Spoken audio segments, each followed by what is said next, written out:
एक संकर संकरण। यहाँ पे एक शब्दावली है एलील। एलील एलील क्या होता है आपने पढ़ा होगा, जीन। तो जब हम ऐसे लक्षण जो एक पीढ़ी से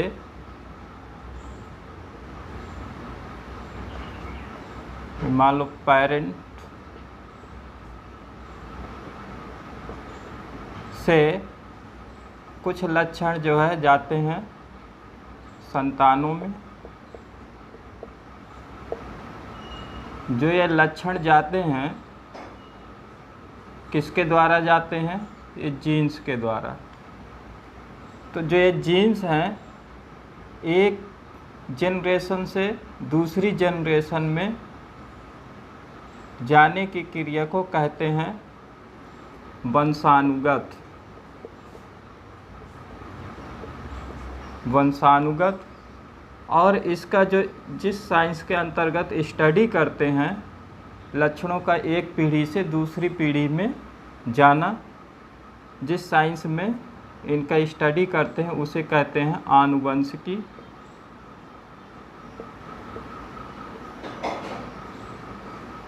या जेनेटिक्स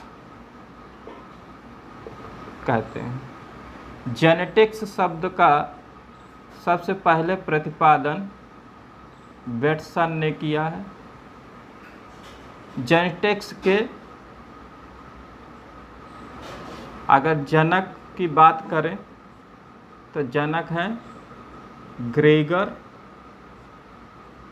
जॉन मेंडल। मेंडल के बारे में बता चुके हैं। मेंडल ने सबसे पहले अपने जो प्रयोग किए किस पौधे पर किए, ये भी क्वेश्चन पूछा जा सकता है। किस पौधे पर किया? गार्डन पी पर किया, यानी कि गार्डन मटर। पाइसम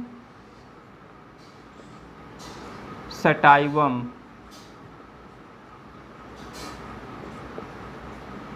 इसका बॉटेनिकल नेम है। तो इस पौधे पर इन्होंने अपना अध्ययन किया और इनके अध्ययन के उपरांत इसने जो है 3 नियम बताए हैं। एक बताया है प्रभाविता का नियम,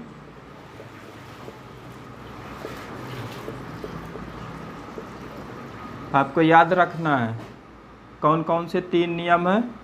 प्रभाविता का नियम, दूसरा नियम है पृथक्करण का नियम,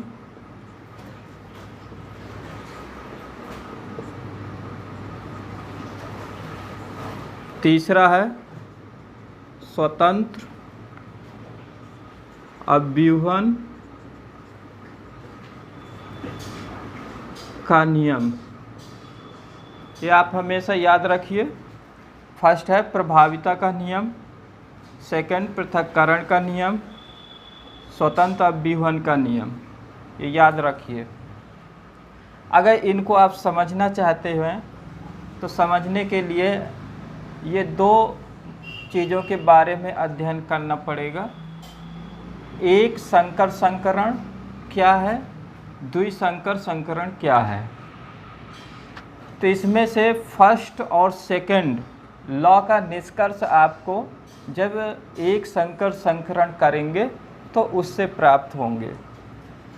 और तीसरा जो लॉ है, तीसरा नियम है, इसका निष्कर्ष आपको द्विसंकर संकरण के उपरांत समझ में आ जाएगा।